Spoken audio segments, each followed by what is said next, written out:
नमस्कार मित्रों, happy astro YouTube channel पर आपका हार्दिक अभिनंदन है। मित्रों, मेरे पास में कुछ मेरे दर्शकों के ये कमेंट्स आए थे कि शनि देव जो राशि परिवर्तन कर रहे हैं 29 मार्च 2025 को आप कुंभ राशि से निकलकर मीन राशि में जाएंगे।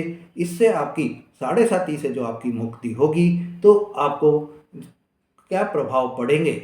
साथ ही उनका ये भी कमेंट था कि शनि देव जो राशि परिवर्तन कर रहे हैं 29 मार्च को, उस दिन एक तो अमावस्या पड़ रही है और उस दिन जो है ग्रहण भी पड़ रहा है, सूर्य ग्रहण जो उस दिन पड़ रहा है।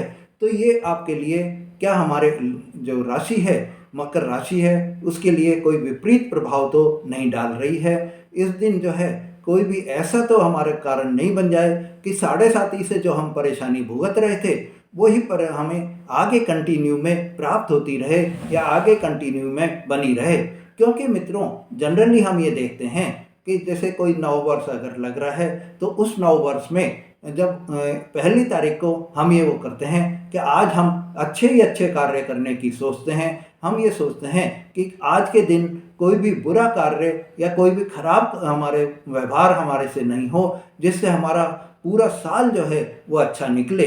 तो ऐसे ही जब कोई ग्रह परिवर्तन कर रहा है या कोई भी राशि परिवर्तन हो रही है तो उस दिन, और ग्रहण अगर उस दिन पड़ जाए या उस दिन अमावस्या पड़ जाए तो चिंता होना एक लाजमी बात हो जाती है। कुछ लोगों के जो ये प्रश्न आया है मेरे पास में कि क्या ये जो ग्रहण पड़ रहा है या अमावस्या जो पड़ रही है, क्योंकि अमावस्या भी अच्छी नहीं मानी जाती और ग्रहण तो और भी जो है वो हो जाता है, और जिसमें सूर्य ग्रहण तो और भी प्रबल होता है। और ग्रहण अगर पड़ रहा है, अमावस्या अगर पड़ रही है तो क्या हमारे लिए ये टेंशन की बात नहीं है। तो मेरे मित्रों, आपको बता देता हूँ कि 29 मार्च 2025 को मीन राशि में जब शनि देव का प्रवेश होगा तो सूर्य देव वहाँ पर पहले से ही बैठे हुए हैं। सूर्य देव पहले से वहाँ पर मौजूद हैं और सूर्य और शनि जो कि ये युति बना रहे हैं, इस युति में पिता और पुत्र दोनों ही शत्रु तक व्यवहार रखते हैं। इनमें दोनों में शत्रुवत व्यवहार जो होता है, इससे यह युति अच्छी नहीं मानी जाती है। इस युति के अच्छी नहीं मानने के कारण आपको यह विचार मन में जरूर आता होगा कि जब सूर्य और शनि वहाँ पर बैठे हुए हैं और हमारी राशि से जब हमारी साढ़े साती खत्म हो रही है और उस साढ़े साती के खत्म होने के बाद में ये वहाँ पर पहुँचेंगे तो हमारे ऊपर क्या इफ़ेक्ट्स आएंगे। कहीं ऐसा तो नहीं हम अभी तक तो परेशानी भुगत ही रहे थे साढ़े साती की वजह से, अब आगे भी हमारे ऊपर परेशानी चलती रहे। तो मित्रों, सूर्य मीन राशि में 14 मार्च को ही प्रवेश कर गए हैं और शनि वहाँ पर 29 मार्च को प्रवेश करेंगे। ऐसे में जब आप मानिए कि जो ग्रह पहले वहाँ पर पहुँचता है वो एक तरह से सीनियर हो जाता है, और वैसे भी सूर्य ग्रह तो सभी ग्रहों के राजा होते हैं, और ये राजा जब वहाँ पर पहुँचे हुए हैं, उनका पुत्र जब वहाँ पहुँचेगा तो पिता पुत्र का जो मिलन होगा, एक साथ जब होंगे सूर्य और शनि एक साथ जब होंगे तो एक ही राशि में होंगे। ऐसे में पिता की यह सोचें कि पुत्र को कुछ समझाएं, वो समझाने को वो सीख दें और कुछ बोलेंगे, ज्ञान की कुछ बातें उनको बताने की समझाने की कोशिश करेंगे। और उनकी यही इच्छा होती है कि मेरा पुत्र मेरे सामने आया है, मेरे पास आया है, तो उसको मैं कुछ समझाऊं, उनकी शत्रुता को कम करने की कोशिश करूं। ये बहुत ही आपका जो क्वेश्चन है कि क्या इससे हमारे ऊपर कोई प्रभाव तो नहीं पड़ेगा, ये आपके लिए बहुत ही वाजिब आपका क्वेश्चन है। अब इस क्वेश्चन का मैं आपको ये जवाब दूंगा कि आपको ऊपर क्यों नहीं प्रभाव पड़ेगा। तो मित्रों, जब आपको ये मानिए कि सूर्य देव अपने पुत्र शनि को जब समझाएंगे तो इसका आपकी स्थिति पर, यहाँ इस स्थिति पर क्या प्रभाव पड़ेगा। तो मेरे मित्रों, यहाँ पर स्थिति विपरीत है। यहाँ स्थिति विपरीत क्यों है? सूर्य और शनि पुत्र हैं, उनमें शत्रुवत व्यवहार भी है, और सूर्य ये चाहेंगे कि मेरा पुत्र जब मेरे पास आया है तो मैं उनको कुछ समझाऊं, उनको कुछ ज्ञान की बातें बताऊं, जिससे उनके जो मेरे प्रति जो ये शत्रुवत व्यवहार है वो दूर हो जाए। पर यहाँ सूर्य जो है वो खुद ही एक तरह से जब ग्रहण की स्थिति में है तो मतलब रुग्णावस्था में हो गए वो। और बीमार अगर कोई भी आदमी होता है तो वो खुद ही बीमार है, खुद ही रुग्णावस्था में है, तो वो दूसरे को क्या समझाएगा। तो यहाँ मेरे मित्रों, जब पिता सूर्य जो है बीमार स्थिति में है, ग्रहण के योग के कारण रोगग्रस्त हैं, तो ऐसे में वो अपना ही ध्यान रख लेंगे, वही बहुत है। वो पुत्र को क्या समझाएंगे, पुत्र को डांटने समझाने का तो उनके पास में समय ही नहीं रहेगा। जब पुत्र को डांटने का उनके पास में वो नहीं है, क्योंकि वो तो खुद ही बीमार चल रहे हैं, तो इसमें आपको टेंशन करने की ऐसे समय में कोई भी प्रॉब्लम नहीं है।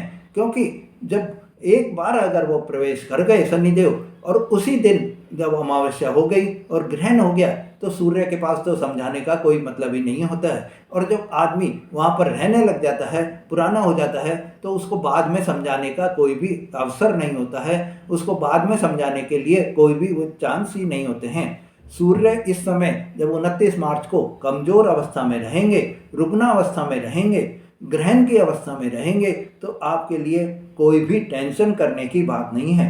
सूर्य ग्रहण आपके तीसरे भाव में हो रहा है, पराक्रम भाव में हो रहा है। यह आपके पराक्रम भाव में होने से आपके लिए तो उल्टा लाभकारी रहेगा, आपके लिए फायदा देकर जाएगा। ऐसे में मेरे मित्रों, शनि देव जो कि 29 मार्च को जब वहाँ पर राशि परिवर्तन करके मीन राशि में पहुँच जाएंगे, तो आपके लिए यह जो मीन राशि में पहुँचेंगे तो वो आपके पराक्रम को बहुत ही बढ़ा देंगे। प्रबल योग आपके जो है मीन राशि में प्रवेश करने से, प्रबल योग से प्रवेश करेंगे, और उस प्रबल योग से वो अपने आपको जो है हर तरह से सफलता दिलाने में जो है प्रेरित रहेंगे, क्योंकि वो आपके राशि के स्वामी हैं। मेरे मित्रों, आपके लिए यह जो समय आ रहा है, ये यकीन मानिए, ये विश्वास रखिए आप कि किसी भी तरह की कोई भी आपके उसमें आपके जीवन में प्रॉब्लम नहीं आएगी। और आप जो अभी तक साढ़े साती की वजह से, शनि देव की जो साढ़े साती आप पर चल रही थी, और आप पिछले अंदाजा 8 सालों से जो परेशान हो रहे थे, उस परेशानी से अब आपको मुक्ति मिल जाएगी। उस परेशानी का अब आपको हल निकल जाएगा।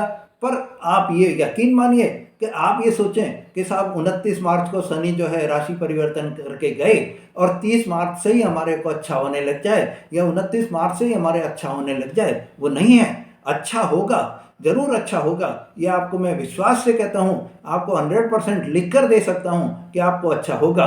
पर अच्छा कब होगा, थोड़ा टाइम लगेगा। धीरे धीरे आपको अपना परिवर्तन आपको महसूस होता हुआ दिखाई देगा। धीरे धीरे आपके कार्य बनते हुए सब चले जाएंगे। क्योंकि आप ये मानिए कि आपके जो राशि के स्वामी हैं वो शनि देव हैं, और उनकी चाल सबसे धीरे होती है, उनकी चाल सारे ग्रहों में सबसे धीरे चाल होती है। तो ये आपको जो भी कोई भी परिवर्तन आपको दिखाई देगा, तो वो धीरे धीरे शनै शनै आपके जो है सारे काम बनते चले जाएंगे, और आपको सफलता की प्राप्ति होती चले जाएगी। मित्रों, आप निश्चिंत रहिए, आपके लिए यह जो चाहे सूर्य ग्रहण जो आ रहा है, उल्टा आपको फायदा ही दे के जा रहा है। इससे आपको जो पिता पुत्र का जो कॉन्फ्लिक्ट है, उसका कोई भी असर नहीं पड़ेगा। मित्रों, अगर आपने मेरा चैनल अभी तक सब्सक्राइब नहीं करा है, तो मेरे चैनल को सब्सक्राइब करें, लाइक और शेयर करें, जिससे आपको ऐसी जानकारियां बराबर मिलती रहें। और हो सकता है और आपको ये क्लियरिटी भी आ गई होगी कि ये जो जानकारी मैंने दी है, तो जो आपके कमेंट्स मेरे पास में आए थे, या जो आपके मेरे पास में मैसेज आए थे कि हमारे लिए यह कैसा रहेगा, वो आपको ये पॉइंट्स अब आपके क्लियर हो गए होंगे, और आपके माइंड में पूरी क्लियरिटी आ गई होगी कि यह मेरे लिए बहुत ही शुभ समय है। धन्यवाद।